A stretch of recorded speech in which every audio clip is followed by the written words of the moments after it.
nanti juga santri Darul Rahman itu tidak memiliki dalil yang kuat terhadap tradisi. Kamu silahkan buka buku fikih mazhab apapun, ya, selama mazhab itu mazhab yang muktabar. Kalau ada ketemu fikih, buku fikih karangan Imam Muhammad Faiz, buang itu. Kenapa? Nggak muktabar otak saya. Tapi kalau karangan itu intisab kepada mazhabnya Imam Abu Hanifah, mazhabnya Imam Malik, mazhabnya Imam Syafi'i, mazhabnya Imam Ahmad, misalnya kamu belajar lagi ada mazhabnya Imam Auza'i misalnya, ada mazhabnya Lais bin Sa'ad misalnya, ada mazhabnya Imam Abu Thawr misalnya, ketemu semua itunya, kamu baca deh. Nggak ada terawih tidak 20 rakaat tuh nggak ada. Tuh di rumah Pak Kiai, ambil buku fikih yang paling gede dari setiap mazhab, ya, dari setiap mazhab. Mazhab Imam Abu Hanifah itu ada 2 kitab yang terkenal, namanya Al-Mabsut, punya Samsul A'immah As-Sarakhsi, itu ada 12 jilid mungkin. Itu mazhabnya Imam Abu Hanifah. Ada yang lebih enak lagi, Bada'i'us Sana'i fi Tartibis Syara'i, karya Imam Al-Kasai itu, ya, itu kira-kira 8 jilid. Itu mazhab Hanafi. Pindah ke mazhab Maliki, ada kitab namanya Al-Istizkar, itu 32 jilid tuh syarahnya Muwatta itu, ya, ada di rumah Pak Kiai. Ada kitab Mawahibul, semuanya mazhab Maliki. Mazhab Syafi'i ada Majmu' itu, yang paling besar lah, karangannya Imam Nawawi. Mazhab Imam Ahmad bin Hambal ada namanya kitab Al-Mughni, punya Ibnu Qudamah, itu fikih yang luar biasa, dibacanya enak, cetakannya bagus, 15 jilid, ada di rumah Pak Kiai. Itu ulama-ulama semuanya ketika mengatakan qiyamu Ramadan itu adalah isyruna rakaatan. Jangan orang sekarang bilang itu nggak ada dalil hadisnya. Apa Imam Nawawi yang saya cerita hebat kayak gitu itu lebih bodoh dari profesor sekarang, lebih bodoh dari dokter sekarang, lebih bodoh dari ustadz yang cuman belajar di Saudi 3 tahun 4 tahun itu. Ini supaya kita itu dalam beragama itu rendah hati gitu loh. Orang yang sedemikian alim itu mengatakan tarawih itu 20 rakaat. Sekarang banyak orang mengatakan tarawih 20 rakaat itu bid'ah. Karena dulu Nabi, ini kan nggak tahu dia, bilangan tarawih itu tidak pernah ditentukan oleh Rasulullah. Kalau bilangan tarawih itu ditentukan oleh Nabi, tarawih itu nggak boleh hanya pas bandrol segini. Umar nggak mungkin nambahin. Satu. Yang lebih hebat lagi, mazhabnya Imam Malik itu ngambil fikihnya khalifah yang terkenal Umar bin Abdul Aziz. Umar bin Abdul Aziz tarawihnya berapa rakaat? 36. Dipraktekkan di sini, imamnya keluar masjid dibunuh orang itu. Kenapa? Kenapa? Lama. Coba lihat. Kamu buka fikih itu.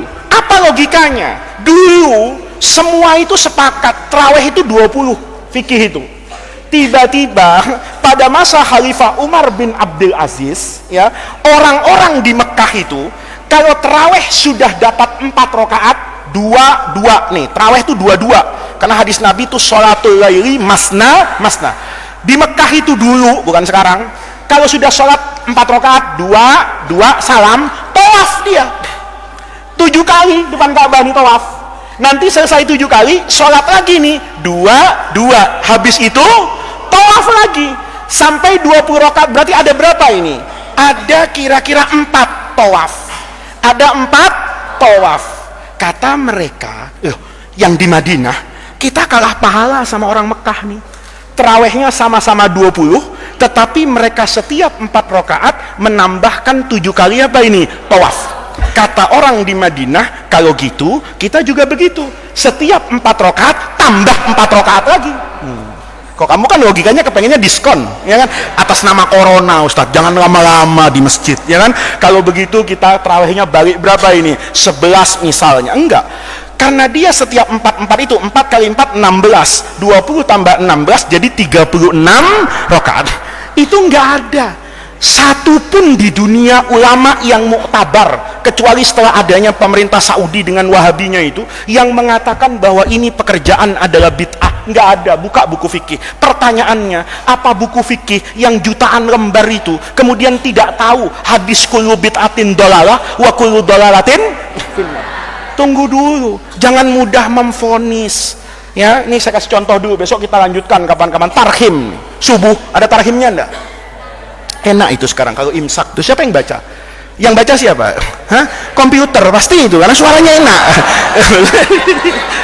Tapi saya lihat rekaman loh, rekamannya Ustadz Bisri di Liliang itu, ya, kayaknya ada di Instagram atau di YouTube-nya Darrohman Liliang itu.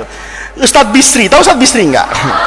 Itu baca tarhimnya enak loh itu, ya. Coba-cobalah sekalian produk lokal diambil YouTube Darrohman 2, itu ada tarhiman. Saya dengar kemarin.